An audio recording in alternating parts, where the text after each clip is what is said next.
Bismillahirrahmanirrahim. Assalamualaikum warahmatullahi wabarakatuh. Perkenalkan, nama saya Julia Antasari, NIM E1E019169 dari kelas 5E.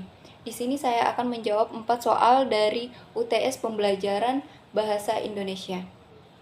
Di mana soal pertama, konsep belajar dan pembelajaran bahasa Indonesia di SD. Dalam belajar dan pembelajaran bahasa terdapat 3 tipe, yaitu yang pertama, belajar bahasa.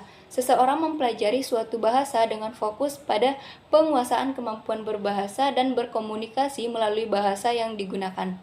Kemampuan itu melibatkan 2 hal, yaitu kemampuan untuk menyampaikan pesan, baik secara lisan maupun tertulis. Yang kedua, kemampuan memahami dan menafsirkan, menerima pesan baik yang disampaikan secara lisan maupun tertulis. Secara implisit, kemampuan-kemampuan itu tentu saja melibatkan penguasaan kaidah bahasa serta pragmatik. Nah, kemampuan pragmatik merupakan kesanggupan penggunaan bahasa yang menggunakan bahasa dalam berbagai situasi yang berbeda-beda sesuai dengan kebutuhan, tujuan, konteks berbahasa itu sendiri. Yang kedua, belajar melalui bahasa. Seseorang menggunakan bahasa untuk mempelajari pengetahuan, sikap, keterampilan.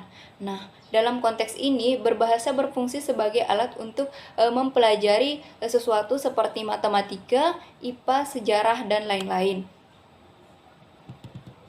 Dan yang ketiga, pembelajaran tentang bahasa. Seseorang mempelajari bahasa untuk mengetahui segala hal yang terdapat pada suatu bahasa, seperti sejarah, sistem bahasa, kaidah bahasa, dan produk bahasa seperti sastra. Untuk soal nomor 2 mengenai prinsip pembelajaran bahasa Indonesia di SD. Nah, prinsip merupakan asas dasar yang tidak boleh diabaikan dalam pembelajaran dalam konteks pembelajaran bahasa. Terdapat beberapa prinsip pembelajaran dalam bahasa yang ditetapkan dalam kurikulum 2013, diantaranya yang pertama, dari peserta didik diberitahu menuju peserta didik mencari tahu. Nah, guru dalam proses pembelajaran harus memberikan kesempatan kepada peserta didik untuk melakukan eksplorasi pengetahuan. Pola yang selama ini peserta didik disuap akan pengetahuan sudah tidak tepat, harus diberikan peluang kepada kesempatan siswa untuk mengkonstruksi pengetahuan melalui sumber-sumber yang difasilitasi guru. Yang kedua, dari guru sebagai satu-satunya sumber belajar menjadi belajar berbasis aneka sumber belajar, di mana guru harus menyadari sumber belajar saat ini sudah sangat banyak, bahkan peserta didik sudah lebih cekatan menggunakan teknologi dengan akses internet. Maka guru bukan lagi satu-satunya sumber belajar. Maka guru harus menggunakan dan mendorong peserta didiknya menggunakan berbagai sumber dalam belajar. Dan yang ketiga, dari pembelajaran parsial menuju pembelajaran terpadu, di mana pembelajaran parsial menuju pembelajaran terpadu, mata pelajaran dalam pelaksanaan kurikulum 2013 menjadi komponen sistem yang terpadu. Semua materi pembelajaran perlu diletakkan dalam sistem yang terpadu untuk menghasilkan kompetensi lulusan.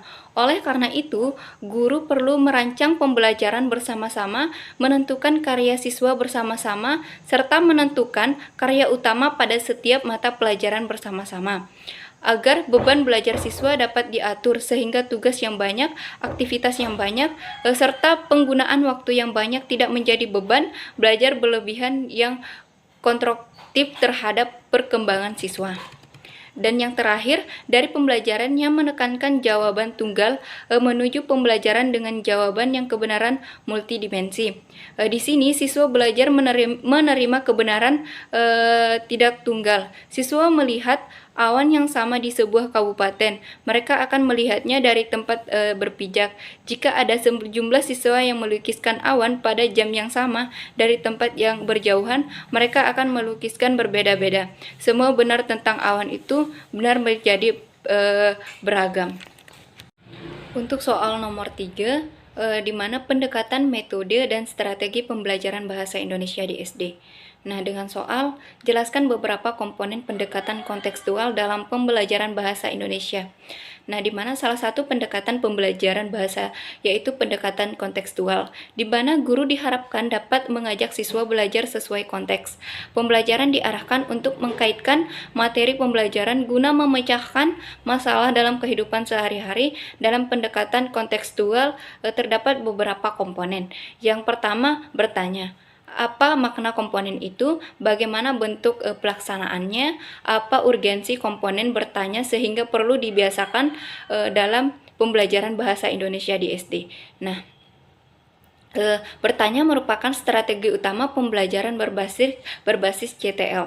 Pembelajaran berbasis CTL dipandang sebagai kegiatan guru untuk mendorong dan membimbing menilai kemampuan berpikir siswa, termasuk juga dengan dalam bimbingan dan mengarahkan pengetahuan siswa dalam berbahasa Indonesia. Keterampilan berbahasa yang dimiliki seseorang selalu bermula dari bertanya. Bagi siswa, kegiatan bertanya merupakan bagian terpenting dalam melaksanakan pembelajaran berbasis inquiry, yaitu menggali informasi, mengkonfirmasi apa yang sudah diketahui, dan mengarahkan perhatian yang pada aspek yang belum diketahui. Dalam pembelajaran bahasa, terdapat dua macam pertanyaan, yaitu pertanyaan seperti mengapa, bagaimana jika, merupakan jenis pertanyaan yang membawa siswa ke arah berpikir dan kreatif. Berpikir kritis dan kreatif. Nah, pada pendekatan CTL, baik guru maupun siswa harus mengajukan pertanyaan. Selain untuk menggali informasi faktual dari siswa, guru juga bertanya untuk mendorong, membimbing, dan menilai mereka. Pertanyaan-pertanyaan yang diajukan oleh guru diarahkan untuk yang pertama, mengetahui apa yang telah diketahui siswa, yang kedua, membangkitkan rasa ingin tahu, yang ketiga, memusatkan perhatian siswa pada suatu objek pembelajaran, yang keempat, merangsang respon siswa, yang kelima, memicu pertanyaan-pertanyaan selanjutnya, yang keenam, menyegarkan kembali apa yang telah dipelajari, dan yang ketujuh, mengetahui apa yang sudah memahami, apakah siswa sudah memahami materi yang sudah disajikan. Untuk kedua, pemodelan. Apa makna komponen ini, bagaimana bentuk pelaksanaannya, apa urgensi komponen pemodelan sehingga perlu dilaksanakan dalam pembelajaran bahasa Indonesia di SD.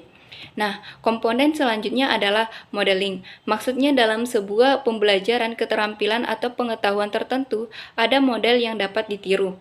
Model ini bisa berupa cara pengoperasionalisan sesuatu, cara melempar bola dalam olahraga, contoh karya tulis, cara menghafal bahasa Inggris, atau guru memberikan contoh cara pengerjaan sesuatu.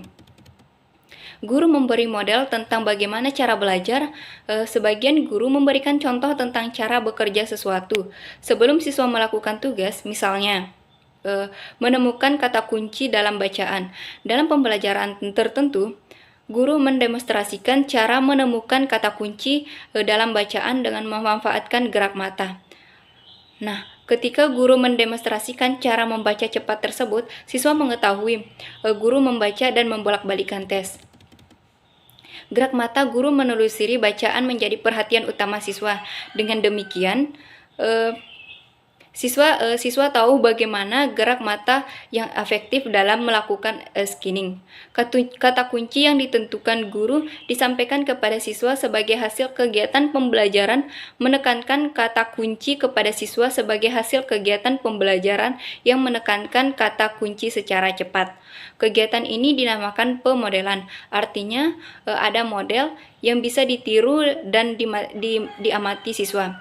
Sebelum mereka melatih menggunakan kata kunci dalam kelas CTL, guru bukan hanya satu-satunya model. 10 seseorang siswa bisa ditunjuk untuk memberi contoh temannya cara melafalkan sesuatu kata. Jika kebutuhan ada siswa yang perlu menekankan lomba baca puisi atau menekankan konteks bahasa Inggris, siswa itu dapat ditunjuk untuk mendemonstrasikan keahliannya. Contohnya, siswa tersebut dikatakan sebagai model. Siswa lain dapat menggunakan model tersebut sebagai standar kompetensi yang harus dicapai. Dan yang ketiga, penilaian sebenarnya. di mana apa makna komponen ini, bagaimana bentuk pelaksanaannya, apa urgensi komponen penilaian sebenarnya sehingga perlu dilakukan dalam pembelajaran bahasa Indonesia di SD. Nah, penilaian adalah proses penggunaan berbagai data yang dapat memberikan gambaran perkembangan belajar siswa.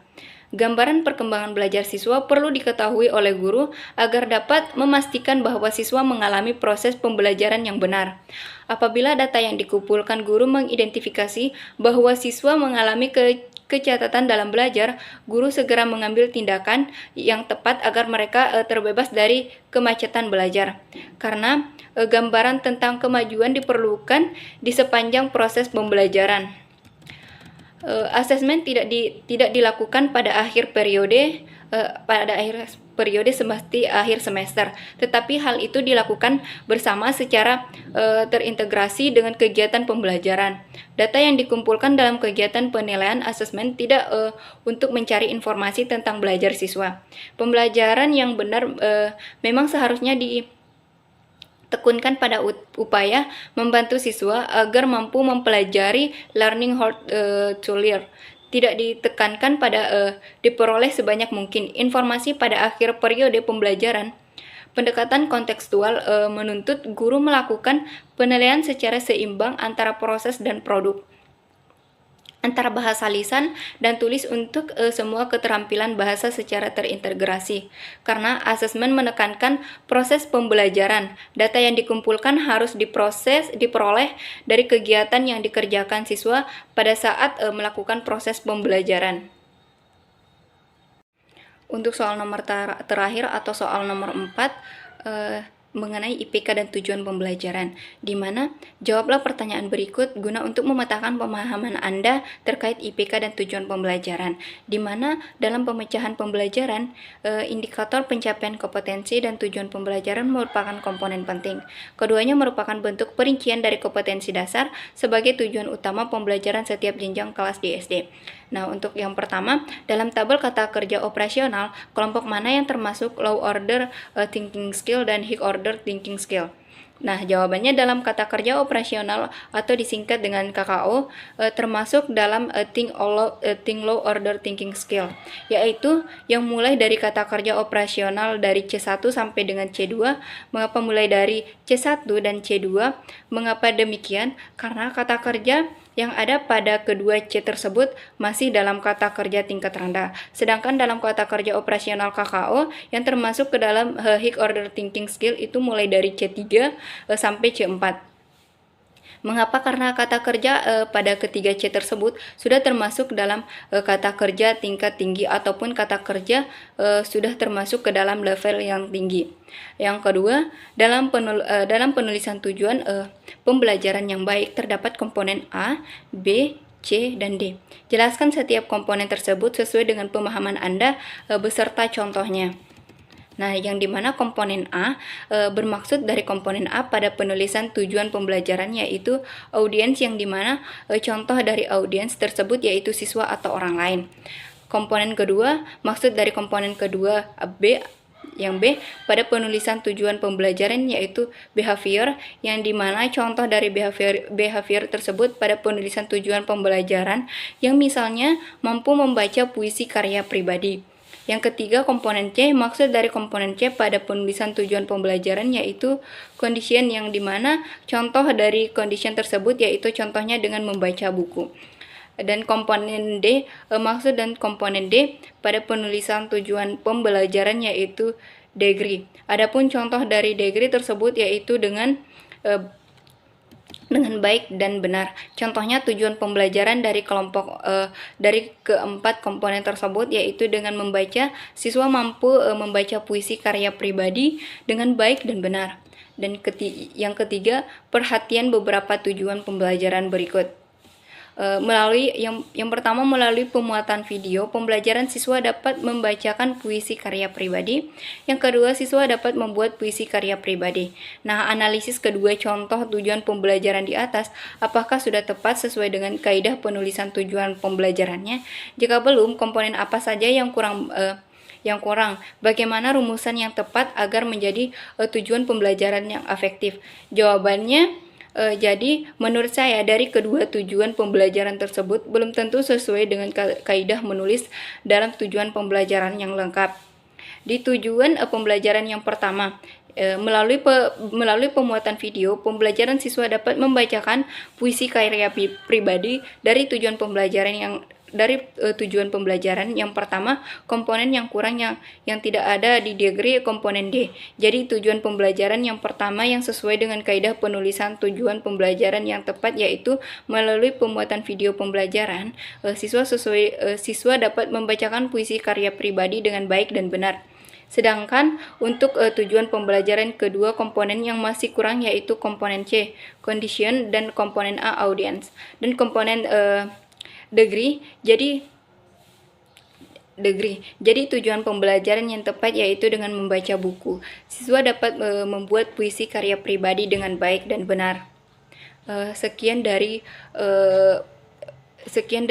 jawaban saya mengenai UTS untuk pembelajaran bahasa Indonesia. Sekian dari saya. Wassalamualaikum warahmatullahi wabarakatuh.